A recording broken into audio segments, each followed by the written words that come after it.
Gamescom 2023 has lit up, and they have got the goods. Hi folks, it's Falcon, and today on GameRanx, the top 10 new things announced at Gamescom 2023. Starting off with Killing Floor 3, wowie wow wow, somebody made a co-op zombie shooter 3 times. I know that doesn't sound particularly innovative, but think about it through the years. Looking at you, Left 4 Dead. So Killing Floor 3 is a co-op horde-based zombie killing game. There's been 2 of them already, obviously. This one takes the series 70 years into the future, so expect some cyberpunk stuff, but it looks like the standard sequel to this type of a game, and that's not necessarily a bad thing. The 2 Killing Floor games have been pretty darn good. The trailer's pretty darn good, and I expect this to be a pretty darn good game. Anybody who loves co-op shooters and zombies and cyberpunk and augmented body horror type stuff, I don't know. It looks like a good sci-fi upgrade on what is an enjoyable franchise already. It's also an Unreal Engine 5 game, and it looks fantastic, and I think it's reasonable to expect it's going to be very good. We don't have release date information yet, but it's up to wishlist on most of the stores, I think. I'm excited. At number 9, the final Horizon update was announced for Sonic Frontiers. Sega's been promising a story DLC for Sonic Frontiers for a while. They released a trailer. Well, I mean, trailer's kind of a strong word. Teaser, maybe. There's kind of spoilers just laden in even like a few second teaser, though. Like, for instance, you know, if you've seen this trailer, that Robotnik is on your side by the end of Sonic Frontiers. And there's a really big robot. A very, very big robot. Bigger than any robot in Sonic Frontiers that Super Sonic is about to fight. Obviously, that's going to be great. I really enjoyed Sonic Frontiers, despite the fact that it could look about 400 times better than it does. It's still a great game. It actually does what it's supposed to do, and I think is perhaps the best 3D Sonic game. I'm excited for that story to continue, and exactly what nature, I don't know. It does look like some stuff maybe gets rolled back a bit story-wise, but again, I'm just speculating. There's no real info in this trailer. They also showed off Sonic Superstars, which I'm not gonna lie, I was really skeptical of up front, but it's really looking like a proper successor to old school Sonic. It appears that momentum exists in it. It looks like they've done everything they can to replicate the physics from the old games in a what looks to be 3D rendered game. I don't know. I've never really liked classic Sonic in 3D. Like, I don't enjoy it in Sonic Frontiers. If you go back to Sonic Generations, it was nice because they were kind of just making horrible 2D Sonic games at that point. So to have it kind of correct was good. But, I mean, they've made Sonic Mania, and Sonic Origins Plus has got a lot of fixes in it and reminds you just how good the old games are. At number 8 is the First Descendant, a game that at first glance seems to be nothing special or interesting. But for whatever reason, the trailer is really hype. I think it's partly that it's got that weird Kojima quality to it almost. It's a looter shooter. Kind of looks like Destiny. Kind of looks like every other looter shooter. Kind of looks like Mass Effect. But looks insane. And I don't really know how to put it other than that. I don't often really think of a looter shooter as having a whole lot of heart or creativity. I mean, there are exceptions, but it's kind of the genre that's synonymous with games as a service, and it's like that for a reason. But for whatever reason, the First Descendant is just like oozing with personality, in my opinion. Not something that I would expect to say if you say, hey, they announced a new looter shooter at Gamescom. I'd have been like, so? It takes a fair amount to impress me in that genre, and it's not even like I'm trying to poo-poo the genre. There are quite a few good looter shooters, but this is not what I expected out of one, and I mean that in the best possible way. I don't know exactly how original the story is going to be, but it kind of looks like they're focusing on developing characters, which is, yes, that's what you should do. It's also Unreal Engine 5, so it looks sweet as hell. It's going to enter open beta September 19th. It's got 4-player co-op, so you can bet we'll talk more about it as that gets closer. And number 7 is Expeditions, a Mudrunner game. If you're familiar with Saber Interactive, they are regarded as the kings of the sort of weird simulator of vehicles versus terrain sims, I guess. Expeditions looks to be a game that builds on all of the stuff they've come up with in SnowRunner and Mudrunner by but not completely, injecting kind of a narrative and a goal of conducting scientific expeditions. It is a very interesting looking concept to me, and the type of game that it exists in is one that, in my opinion, does merit some more narrative artifice than it has generally, but it also looks like they know that they're not going to be taking it out of the terrain, so to speak, of the type of game that they're making. It looks good. I mean, obviously, these are great games. SnowRunner, Mudrunner. I'm interested to see exactly where this goes. It's targeted for release next year, and we will bring more as we have it.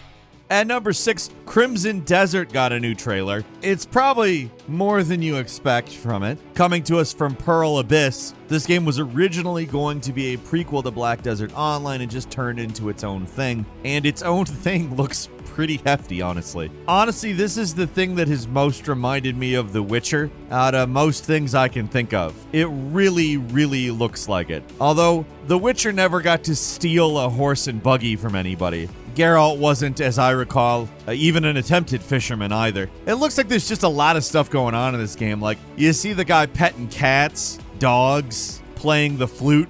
You see some Assassin's Creed style climbing on buildings. I mean, there's a lot going on, and it all looks cool. I mean, look at this freaking guy pole vault over a wall. And now our man is freaking fallen like he's in Tears of the Kingdom. Basically, it seems like this trailer was designed to lull you into thinking, oh, it's The Witcher. And then saying, yeah, it's actually that, but like so much more insane. There's Sky Islands in this trailer. There might be interdimensional travel. I don't know. I can't actually tell what the hell is that last shot in the whole thing. It is absolutely something that should get you incredibly hyped. At number 5 is Delta Force Hawk Ops. This is a series that has seen its ups and downs, releasing one of the worst FPSs in existence in 2002 on the original PlayStation. It's actually a series that is overall done pretty well, and I gotta say, in terms of getting me interested, they've put out the right trailer. It's a near future game, takes place in 2035, quite a bit of tech involved, looks a bit Modern Warfare-ish, but also has a very distinct vibe. It's kind of a brief trailer, but it gives us some pretty high energy gameplay. I don't know, it's been a really long time since a Delta Force game came out, and honestly, it looks like they're coming back with some pretty strong stuff. We don't have release date info, but we'll keep you updated. It is definitely an interesting looking title. And number 4 is Little Nightmares 3. This is a game coming to us from Supermassive Games, who helped on Little Nightmares 2. They're helming it this time around. We have 2 completely new characters that are playable. Looks like it's co-op. To what extent that exactly is required, we'll see. Keeping in mind that Little Nightmares 1 and 2 are puzzle platformers, a co-op puzzle platformer could be very interesting. There are also some really bad co-op puzzle platformers throughout the years, but given the series history, I mean, Little Nightmares 1 and 2 are both incredibly good games. I love the hell out of them, and I'm really excited to see a third one coming. We don't have anything beyond a launch year, and it's 2024, so as we know more, we will let you know.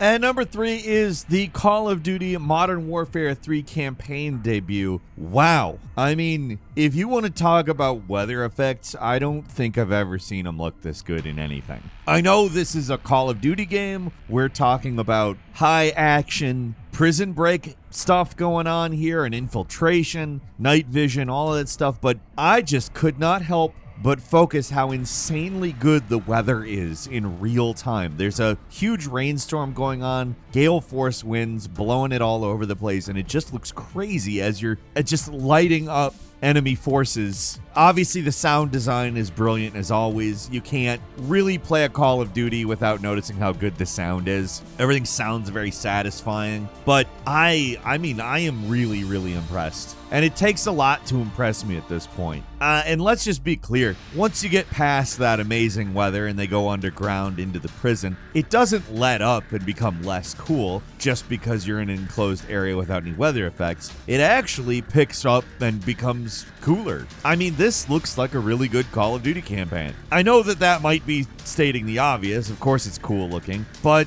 I want to play it. If you'd have told me a decade ago I'd want to play Call of Duty games as they were coming out, I'd be like, oh, you're kidding me. Those things there's too many of them as it is. But I gotta say, they've really turned it around. This is exciting, it's cool looking, thrilling, looks like it's fun to play. The previous 2 Modern Warfare reboots have been fantastic. I mean, what else really is there to say? That's coming out November 10th. At number 2, we got a nice substantial trailer for Black Myth Wukong. If you're unaware, it's a game in which is an adaptation of Journey to the West. You're playing as Monkey, the sort of hero of the novel, one of the 4 great classical novels of Chinese literature, as it's sure to note every opportunity it can. Honestly, it looks like a really interesting game. It's beautiful for one, like the environments are second to none. It's an action RPG, kind of looks a little Souls-like, although there's things that I noticed that are decidedly a little more arcadey. Some of the blocking of arrows, for instance. I mean, this is one of those games that I think it's a really interesting and cool looking take from all of the visuals I've seen, but really we need to see the gameplay.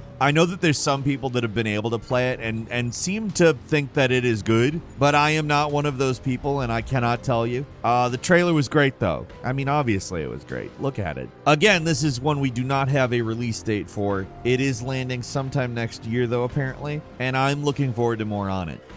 And finally, at number 1 is Half-Life 2 RTX. If you are familiar with the whole RTX thing, people are able to take old games and inject new assets, put in ray tracing, and make old games look new. It's kind of an interesting idea. It's essentially running the original game and using it to run an RTX version with different assets and stuff going.